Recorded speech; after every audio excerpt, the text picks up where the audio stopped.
আসসালামু আলাইকুম রহমতুল্লাহি ওয়া বারাকাতুহু। বর্তমান অন্তর্বর্তীকালীন সরকারের বন ও পরিবেশ উপদেষ্টার কাছে আহ্বান করব, আপনি বাংলাদেশে কোটি কোটি গাছ যেন লাগায় এটার জন্য ব্যবস্থা গ্রহণ করুন।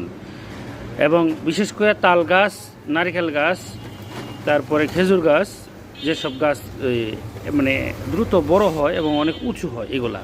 কারণ যে হারে বজ্রপাত দেশে হচ্ছে, প্রতি বছরই শত শত লোক বজ্রপাতে নিহত হয়। এবং আমার মনে হয় বর্তমানে প্রাকৃতিক দুর্যোগে সবচেয়ে বেশি বাংলাদেশে মানুষ মারা গেছে এই গত কয়েক বছর যাবৎ বজ্রপাতে। আজকেও মারা গেছে, গতকালকেও মারা গেছে, পরশুদিনেও মারা গেছে।